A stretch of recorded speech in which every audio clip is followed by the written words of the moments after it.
Hey guys, hi. This is Abhishek, Master Teacher of Physics at Vedantu. कैसी चल रही है मेरे बच्चों की जिंदगी? People, welcome back to this session and today we are again gonna continue the force and laws of motions NCERT solution जहाँ पे हम एक्सरसाइज के क्वेश्चंस करने वाले हैं. कौन से स्पेसिफिकली? ये वाले question number 5, 6 and 7.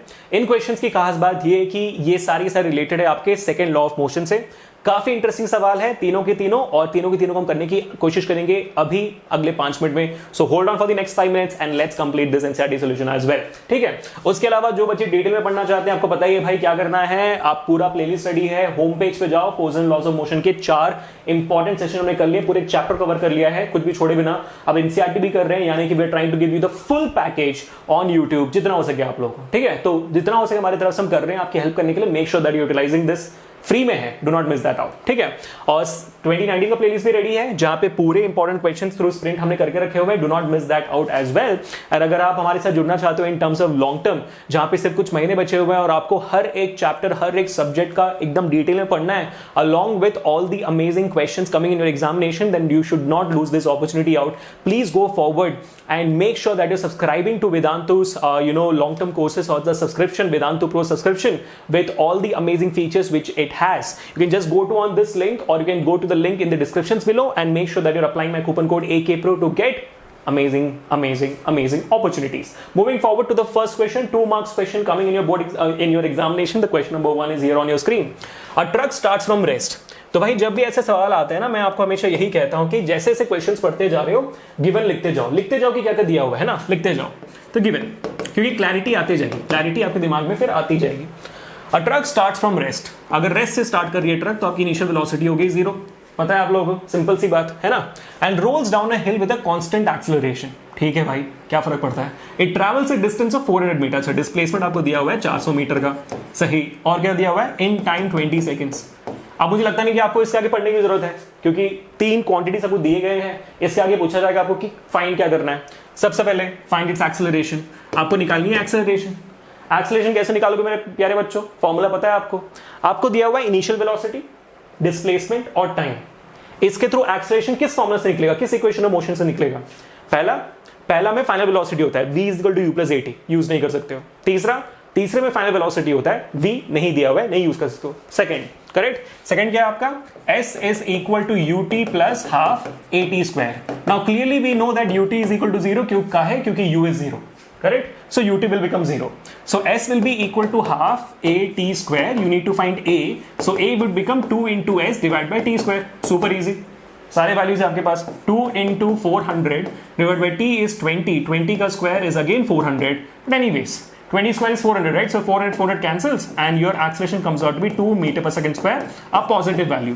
Of course, your object is coming down the slope, so it's going to be accelerating. That's why you got a positive acceleration here, correct? So you've got the acceleration. Moving to the second part. Find the force acting on its mass if it is 7 tons. हो क्या है भाई, truck है कि 4-5 हाथी है, क्या है? 7 tons. ठीक है. तो यानी कि mass is given to you as 7 tons, which is actually equal to 7,000 kgs because every ton is 1,000 kg. Correct? So force is equal to mass into acceleration, your second law of motion. So you need to find force which is equal to 7,000 kgs into acceleration is 2. So the answer comes out to be 14,000 newtons, or to be very professional, 14 kilonewtons. That's it. Super easy question again. पहला question 1 mark आपको मिलेगा acceleration निकालने के लिए और 1 mark आपको मिलेगा force निकालने के लिए. सॉर्टेड. सुपर इजी सवाल, राइट? यही सवाल आते हैं आपके एग्जामिनेशन में भी, सही. तो बच्चों, अगर आप लोग कर पा रहे हो मेरे हेल्प के बिना तो बताना मुझे जरूर कमेंट्स में. Let me know in the comments as well. देखते हैं हमारे क्वेश्चन नंबर 6 को. दोबारा एक 2 मार्क्स का सवाल है. क्वेश्चन नंबर 6 बहुत ही इजी क्वेश्चन. दोबारा देखो ध्यान से, same approach. A stone of 1 kg. क्या बोला था मैंने? क्वेश्चन पढ़ते साथ गिवन लिखते जाओ. A stone of mass 1 kg is throne with a velocity of 20. तो भाई फेंका गया, यानी कि जो स्टोन है उसकी इनिशियल वेलोसिटी ही 20 मीटर पर सेकंड थी, है ना. तो u would be equal to 20 metres पर सेकंड. शाबाश. Across the frozen surface of a lake and comes to rest. मतलब ऑब्जेक्ट आके रुक रहा है. अगर ऑब्जेक्ट रुक रही है तो उसकी फाइनल वेलोसिटी 0 हो जाएगी. अगर ऑब्जेक्ट रुक रही है तो उसकी फाइनल वेलोसिटी 0 हो जाएगी. ठीक है. After travelling a distance of 50 metres. शाबाश. Displacement is 50 meters. What is the force of friction between the stone and the ice? Force of friction, यानी कि फोर्स निकालनी है आपको। फोर्स का फॉर्मूला दोबारा, मास इनटू एक्सेलरेशन। मास है भाई, एक्सेलरेशन है नहीं है, तो आपका अभी यहां पे काम क्या है कि एक्सेलरेशन निकालो। कैसे निकालोगे? u, v और s दिया हुआ है, टाइम नहीं है। अगर टाइम नहीं दिया हुआ है तो पहला इक्वेशन और दूसरा इक्वेशन आप इस्तेमाल नहीं कर सकते हो, तीसरा इक्वेशन इस्तेमाल कर सकते हो। करो भाई करो, रुके क्यों, करो। v square minus u square is equal to 2as। निकालो acceleration, it is v square minus u square divide by 2s। v 0 है तो ये 0 हो गया, माइनस u कितना है 20 का स्क्वायर होता है 400 डिवाइड बाई 2 इंटू 50, करेक्ट। तो 0 0 कट गया, 5 1 जा 5, 8 जा 2 1 जा 2 4 जा, आंसर आ गया आपको -4 मीटर पर सेकंड स्क्वायर। नेगेटिव क्यों है? क्योंकि भाई ऑब्जेक्ट रुक रही है ना, आपकी ऑब्जेक्ट रुक रही है आके, तो एक्सेलरेशन तो फिर नेगेटिव हो गया जरूर, क्योंकि नेगेटिव एक्सेलरेशन है, रिटार्डेशन है, डी एक्सेलरेशन है, करेक्ट। तो -4 मीटर पर सेकंड स्क्वायर एक्सेलरेशन आ गया। डालो यहाँ पे, फोर्स भी नेगेटिव आएगी क्योंकि फ्रिक्शनल फोर्स नेगेटिव होनी चाहिए, it's against the motion, correct. तो force is equal to mass is 1 kg, acceleration is -4, so force is equal to -4 newtons. 1 mark मिल जाएंगे एक्सेलरेशन के लिए, 1 मार्क मिल जाएंगे आपको फोर्स के लिए। 3 मार्क्स के लिए आ सकता है सवाल, बहुत इजी सवाल दोबारा। आई होप आप लोगों ने मुझसे पहले कर दिया होगा, आई एम वेरी श्योर। भाई आप लोग तो ओके, सो -4 मीटर पर सेकंड स्क्वायर सही, -4 न्यूटन भी बिल्कुल सही। Moving to the last question today, a very beautiful question. इसके पहले दो जो पार्ट है बहुत इजी है, लेकिन जो तीसरा पार्ट है वो थोड़ा सा कॉम्प्लिकेटेड है, जो ज्यादा मजा आएगा करने के लिए। So people, this question can come for 3 marks, but it's my assumption that this question can clearly come for 5 marks, क्योंकि बहुत ज्यादा लोचा है इसमें, ठीक है। तो देखो ध्यान से, बहुत ही इंटरेस्टिंग सवाल, बहुत बच्चे कंफ्यूज भी कर जाते हैं इस क्वेश्चन को लेकर। बहुत बच्चों ने मुझसे ये सेम क्वेश्चन डाउट भी पूछे एज एन ईमेल, तो यहाँ पे फोकस करो। 8,000 kg engine pulls a train of 5 wagons. Okay, so let's imagine that there is an engine. This is the engine. ठीक है, it's for 8,000 kgs. 8,000 kg mass. और इसके पीछे 5 वैगन है, 5 वैगन, 2 3 4 5, ठीक है, 5 वैगन इसके पीछे। और हर एक वैगन का जो मास है कितना है? 2000 kg। कितना है? 2000 2000 2000 2000 और 2000, ठीक है, 5। तो टोटल वेट कितना हो गया यहाँ पे? टोटल वेट यहाँ पे हो जाएगा इन सारे वेगन्स का 10,000 kg। तो टोटल मास कितना हो गया पूरे ट्रेन का? पूरे ट्रेन का टोटल मास हो जाता है m is equal to 8,000 plus 10,000, 8,000 plus 10,000 कितना हो जाता है भाई? 18,000 kg। सही, चलो ये क्लैरिटी मिल गई, डायग्राम बन गया, क्लैरिटी मिल गई हमें। अब आगे, along a horizontal track if the engine exerts a force of 40,000 Newton, ये जो इंजन है वो एक फोर्स दे रहा है 40,000 न्यूटन। कितने का? 40,000 न्यूटन का फोर्स दे रहा है इंजन का फोर्स सामने की तरफ, ठीक है। और इस ट्रेन पे फ्रिक्शन फोर्स है 5,000 न्यूटन, यानी कि अगेंस्ट फोर्स कितना है? 5,000 न्यूटन। फ्रिक्शन फोर्स तो मोशन के अगेंस्ट होगी ना, करेक्ट, मोशन के अगेंस्ट होगी, तो 5,000 न्यूटन का फोर्स बैकवर्ड डायरेक्शन में। पहला सवाल, the net accelerating force, net force निकालना है। 40,000 इस तरफ, 5,000 उस तरफ, तो भाई net force is equal to कितना होगा?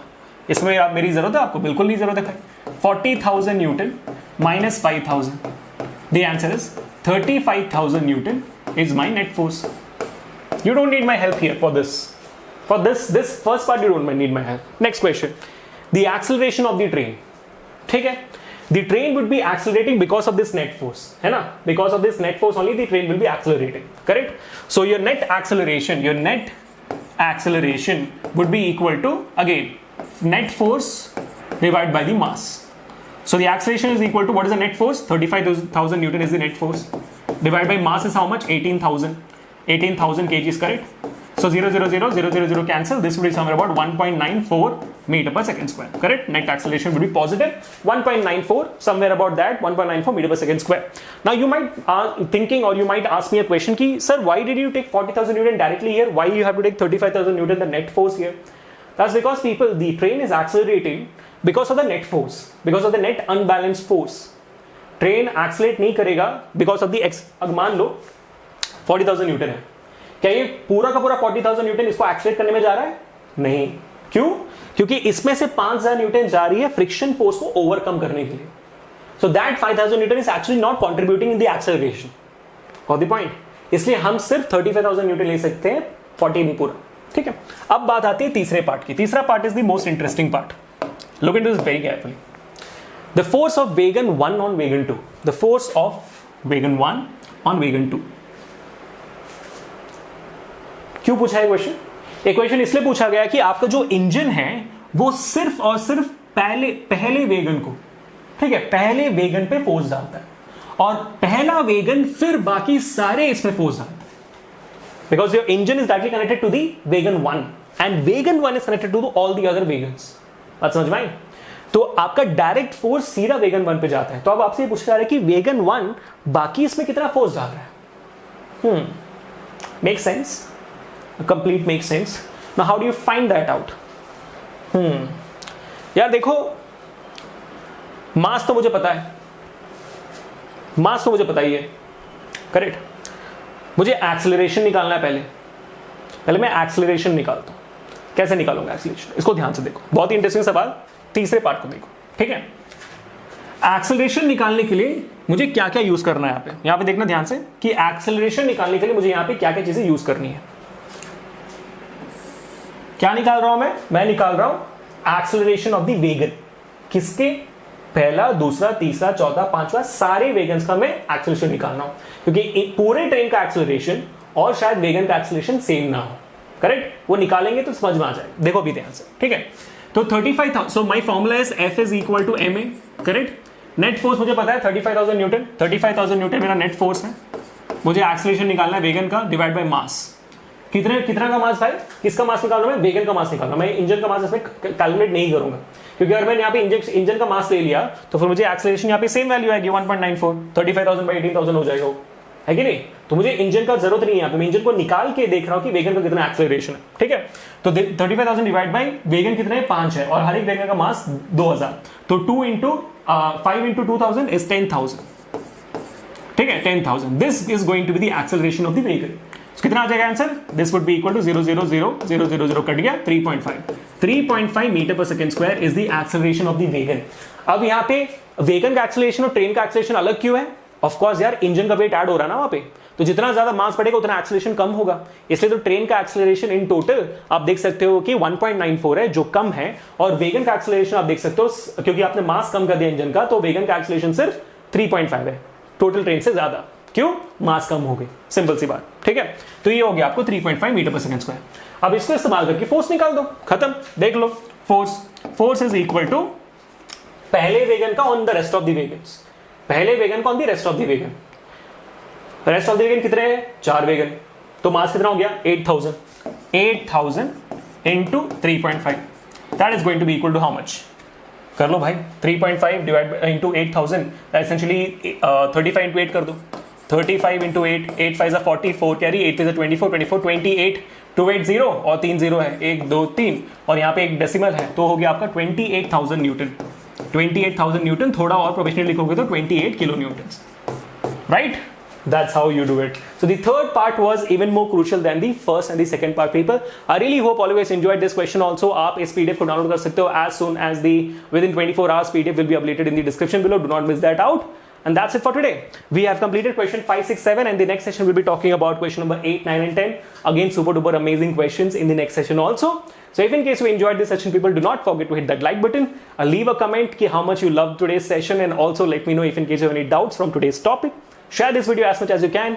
Subscribe to the channel for all amazing sessions happening. ठीक है? तो मिलते हैं फिर next session में. Until we meet the next time, this is Abhishek signing off. Enjoy your life. Peace.